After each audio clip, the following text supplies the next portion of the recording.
অৱশেষত চুমি বৰা আৰু বিশাল ফুকনৰ নাটকখনৰ জৱনিকা পৰিলে।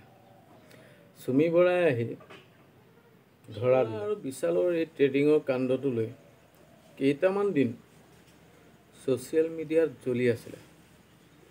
ইউটিউব খোলক চুমি বৰা, ইনষ্টাগ্ৰাম খোলক চুমি বৰা বিশাল ফুকন, ফেচবুক খোলক চুমি বৰা বিশাল ফুকন।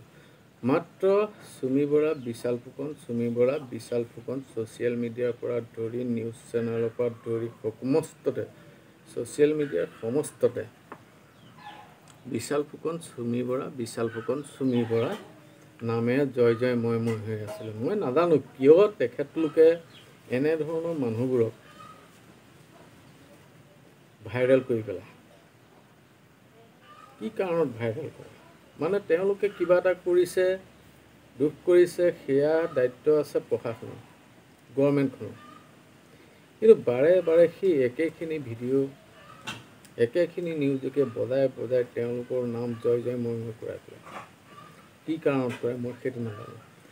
আজি যে আমাৰ অসমৰ মাজেৰে ৩-৪জনমান ল'ৰাই চাইকেল লৈ ৰাইজৰ মাজলৈ এটা বিজ্ঞাপন, এটা বাৰ্তা প্ৰদান কৰিছিলে যে সেউজীয়া এখন গঢ়াৰ আশাৰে আমি ওলাই আহিছোঁ, সকলোৱে গছ পুলি ৰুব লাগে।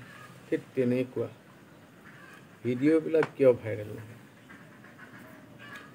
আজি কোনোবা এজন বিকলাংগ ল'ৰা ছোৱালী যেতিয়া এটা গান গায় বা তেওঁৰ প্ৰতিভাটো এই ভিডিঅ' ক্ৰিয়েটৰসকলে প্ৰকাশ নকৰে কিয়, ভাইৰেল নকৰে কিয়? এনেধৰণৰ অনলাইন বদমাছবোৰৰ ভিডিঅ' ভাইৰেল কৰি ফুৰে যে, হিৰ' বনাই দিয়ে, কথাটো মই বুজি নাপাওঁ। মানে মই আজি প্ৰায় এসপ্তাহমান হ'ল ভিডিঅ' এৰা নাই। ইউটিউবো চোৱা নাই, ফেচবুকো চোৱা নাই বুলি ক'লেও হ'ল। কাৰণ ইউটিউব ফেচবুক যিয়ে খোলো তাত মাত্ৰ চুমি বৰা আৰু বিশাল ফুকনৰ নিউজেই পাবে। মাথা বেয়া হৈ যায়। আৰু তেওঁলোকে কি বেয়া কৰিলে? চুমি বৰা বিশাল ফুকনে আচলতে বেয়া কৰিলে কি? চুমি বৰাইতো কৈছে কিবা এটা মেহনত কৰি ল'লে তেওঁক মই শ্ৰদ্ধা জনাওঁ, চেলুট মাৰোঁ, ভাল পাওঁ, এনেকৈ কৈছে। আৰু হয়, চুমি বৰা বিশাল ফুকনেও টকাৰ পাহাৰ গঢ়িছে। তেওঁলোকৰ নিজেই মাইণ্ড খটুৱাই কষ্ট কৰিছে। মগজটো এনেই ব্যৱহাৰ নহয়তো, তাক ব্যৱহাৰ কৰিবলৈ শিকাব লাগিব। আমাৰ ডিঙিটোৰ ওপৰত মাথাটো আছে, এই মাথাটো কেনেকৈ ব্যৱহাৰ কৰিম সেই বস্তুটো আমি ব্যৱহাৰ কৰা জেগালৈ লৈ যাব পাৰিব লাগিব। আমাৰ মগজটো সেই নিয়া পদ্ধতিটো যে সেইটো বিৰাট কষ্টকৰ পদ্ধতি।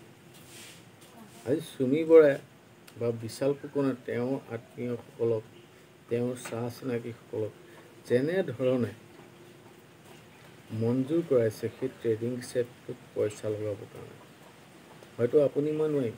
আপুনি মই লগৰ বন্ধুজনৰ পৰাই 10 টকাৰ শিখৰ এটা উলিয়াব নোৱাৰোঁ। লগৰটোক যদি কৈছে শিখৰ এটা খোৱা, সি লগে লগে কৈছে আজি পইচাই নাই। আমি 10 টকাৰ মানুহ নহয়। মানে লগৰজনৰ পৰা আমি 10 টকা সৰকাবই নোৱাৰোঁ, কিন্তু তেওঁলোকে লাখ লাখ টকা সৰকাই আনিছে। গতিকে তেওঁলোকক মই বেয়া বুলি ক'বলৈ নাযাওঁ, ভাল কৰিছে। কিয় মগজ খটাইছে, মেহনত কৰিছে, দুপইচা কমাইছে। তাকে লৈ কিছুমানে গান বনাইছে, কিছুমানে কবিতা লিখিছে, কিছুমানে বিভিন্ন ধৰণৰ শব্দ ব্যৱহাৰ কৰি ছ'চিয়েল মিডিয়াটো গেলা দিছে। কি বেয়া কৰিলে? চুমি বৰা আৰু বিশাল ফুকনে যি কৰিছে ভালেই কৰিছে। আমিও কৰিব পাৰিব লাগে ন, হয়নে? আমিও কৰিব পাৰিব লাগে। মই কোৱা নাই সেই ট্ৰেডিং কৰি বা বেয়া এটা ৰাস্তাই গৈ পেলাই পইচা ঘটিবলৈ মই ঘটাৰ কথা ক'বলৈ যোৱা নাই। মই কোৱা কথাটো হৈছে আমিও তেনেধৰণে কিবা এটা ৰাস্তা উলিয়াব লাগে। সেই ৰাস্তাৰ মাধ্যমে যাব লাগে। কৰ্মৰ ৰাস্তা এটা উলিয়াই ল'লোঁ ভাল চাই, অলপ মেহনত কষ্ট কৰি আমি সেই ৰাস্তাটোতে গৈ পেলাই আমিও নিজে টকা পাহাৰ গঢ়িব পৰাকৈ নহ'লেও নিজে চলিব পৰাকৈ 2 টকামান টকা গোটোৱাৰ কথা ভাবিব পাৰোঁ। কিন্তু আমি কি কৰিছোঁ? লোকে পইচা গোটাইছে, আমি জ্বলি মৰিছোঁ। কি দৰকাৰ আছে আমাৰ সেইবিলাক ভিডিঅ' বনাই ফুৰিবলৈ? মই মানে এইকাৰণে ভিডিঅ'টো বনালোঁ যে মই এসপ্তাহ দিন ধৰি তেওঁলোকৰ ভিডিঅ'বিলাক চাই মাথাটো গৰম হৈ গৈছে। খুলিবই নোৱাৰোঁ। প্ৰথম চুমি বৰা ফটোখনে আহে থাম্বনেইলখনত, প্ৰথম চুমি বৰা। তাৰ পাছৰ পৰাহে আৰম্ভ হয় যে ৰাতিপুৱাই খোৱাৰ পৰা উঠি যেতিয়া মোবাইলটো খুলি দিয়া হয় তেতিয়া চুমি বৰা, যে কোনোবা দেৱীকে যেনিবা আমি আৰু দৰ্শন কৰিছোঁ এনেকুৱা লাগে। সেইকাৰণে মই চোৱাই নাছিলোঁ। আৰু লাষ্টত ভাবিলোঁ মই নিজে এটা ভিডিঅ' বনাওঁ, কোনোবাই যদি বেয়া পাইছে মোৰ আপত্তি নাই, বেয়া পাইছে যিটো পাওক। কাৰণ চুমি বৰাই যি কাম কৰিছে বা বিশাল ফুকনে যি কৰিছে ভালেই কৰিছে। তেওঁলোকে কষ্ট কৰিছে, কষ্ট কৰিহে পাইছে। যিসকলে লগাইছে সেইসকলেহে ভুল কৰিছে, যিসকলে পইচা লগাইছে জানে এইবিলাক জুৱা হয়, জুৱা খেল হয়। এই জুৱা খেলতনো পইচা লগাব লাগেনে? ইমান জনা শুনা শিক্ষিত মানুহসকলেনো কিয় লগাব লাগিছিলে, হয়নে? গতিকে কথাটো হৈছে এক পক্ষই দোষী নহয়, সদায় দুই পক্ষই দোষী হয়। গতিকে তেওঁলোকে যি কাম কৰিছে মই সেইটো ভাল কাম কৰিছে বুলি ক'ম। কাৰণ তেওঁলোকে কষ্ট কৰিছে, মাথা খটুৱাইছে, মাথাবাজি কৰিছে।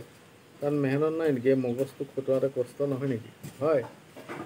সেইকাৰণে কৈছোঁ যি কৰিছে ভাল কৰিছে। আৰু চুমিয়ে আগতীয়াকৈ কৈছে কষ্ট কৰি কিবা এটা পালে তেওঁ চেলুট জনাওঁ বুলি কৈছে, শ্ৰদ্ধা জনাওঁ বুলি কৈছে, শ্ৰদ্ধা কৰোঁ বুলি কৈছে। আৰু হয়, তেওঁক শ্ৰদ্ধা কৰিব লাগে দেই ৰাইজ। ৰাখিলোঁ। জয় আই অসম।